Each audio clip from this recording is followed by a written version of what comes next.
In my personal experience, I found surrender to be not as easy as it sounds. There were layers of surrender in the way that I kept thinking I had surrendered, but the dark night still enveloped me. In this video, I'm going to share how it finally shifted for me and also some guidance from my higher self. Surrender is grace. Grace for ourselves and forgiveness.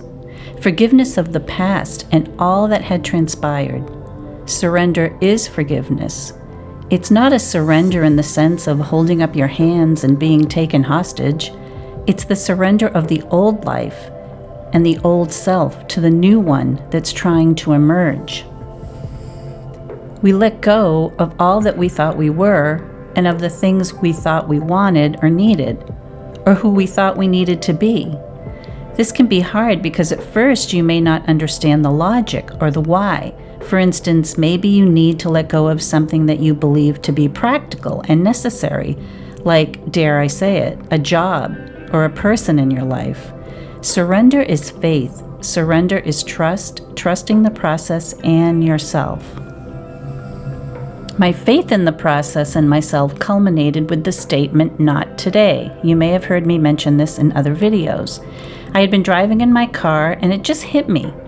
I would no longer take the bait. I would no longer yield to or focus on the torment, but instead would tell it, "No more, not today."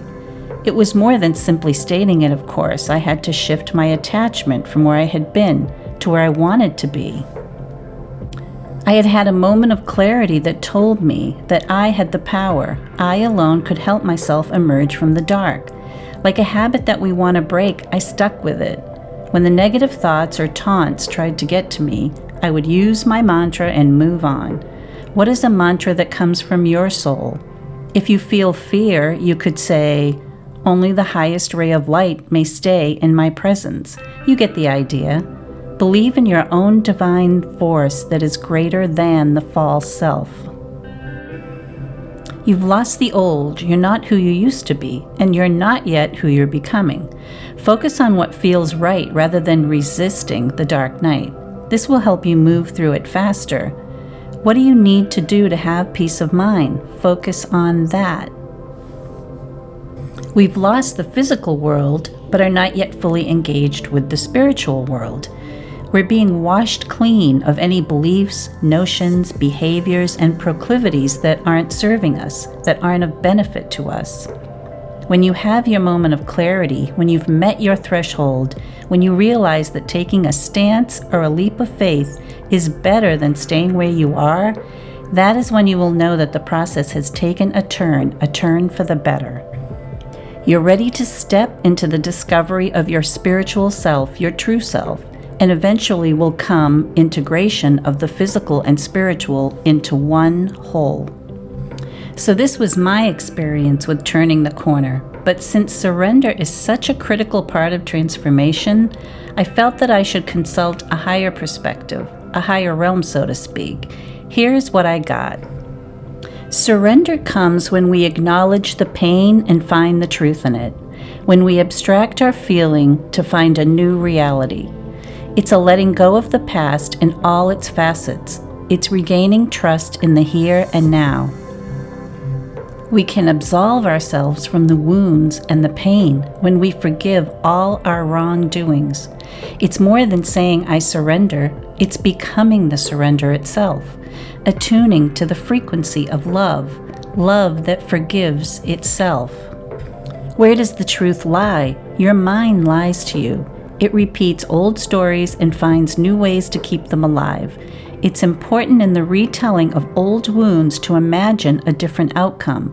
You are the creator. You alone can make it rain.